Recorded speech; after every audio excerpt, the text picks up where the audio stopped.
Hi hello welcome back to Priyanavi. వెరైటీగా హెల్తీగా ఏం చేద్దామా అని ఆలోచిస్తూ ఉంటే ఇంకా ఇట్లా అయితే ఐడియా వచ్చిందనమాట. చేస్తున్నది వడలే కదా అని అనుకుంటే మీరు పప్పులో కాలేసినట్లు అనమాట. గోధుమ పిండి మైదా ఏమి వాడకుండా 1 కప్పు రవ్వతో బొంబాయి రవ్వతో జ్యూసీగా ఉన్న స్వీట్స్ అయితే ఇప్పుడు చేస్తున్నాను. ముందుగా ఒక బౌల్ లోకి ఒక 1.5 కప్పు బొంబాయి రవ్వ తీసుకోవాలి. అందులోకి వేడివేడి నీళ్ళైనా లేదా వేడివేడి పాలైనా 1.5 కప్పు వేసి బాగా ముద్దొచ్చేలా కలుపుకోవాలి. ఒక హాఫ్ అన్ అవర్ ఆ పిండి బాగా నానిన తర్వాత ఒక బటర్ పేపర్ తీసుకొని అందులోకి కొద్దిగా ఆయిల్ స్ప్రెడ్ చేసుకొని అందులో చిన్న వడలుగా చేసుకొని అన్ని పక్కన అయితే పెట్టుకోవాలి. షేప్ మీ ఇష్టం అండి. నేనైతే వడలాగా చేసుకున్నాను. మీకు నచ్చిన షేప్ అయితే చేసుకోవచ్చు. ఇప్పుడు వడలన్నీ ప్రిపేర్ చేసి పక్కన పెట్టుకున్న తర్వాత ఇప్పుడు ఆ వడలకు సరిపడే పాకం అయితే నేను ఇక్కడ ప్రిపేర్ చేసుకుంటున్నానండి. 1 గ్లాస్ షుగర్ తీసుకున్నాను. అందులోకి ఇలాచి వేసాను. 1 గ్లాస్ వాటర్ వేసి అయితే పాకం అయితే ప్రిపేర్ చేసుకున్నాను. మరి ఎక్కువ తీగ పాకం రావాల్సిన అవసరం అయితే లేదండి. నార్మల్ గులాబ్ జామ్ పాకం వస్తే సరిపోతుంది.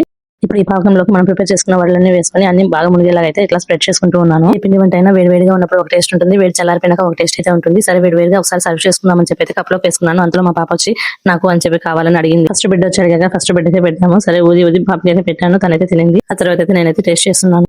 ఇక్కడ చూస్తే మీకు అర్థమవుతుంది. పైన క్రిస్పీగా లోపల అయితే దూదిలాగా ఎంత బాగుందో. చాలా టేస్టీగా అయితే ఉందండి. మీరు ట్రై చేసి మీకు ఎలా వచ్చిందో కామెంట్ సెక్షన్ లో కామెంట్ చేయండి. ఛానల్ సపోర్ట్ చేయండి. Okay, by by.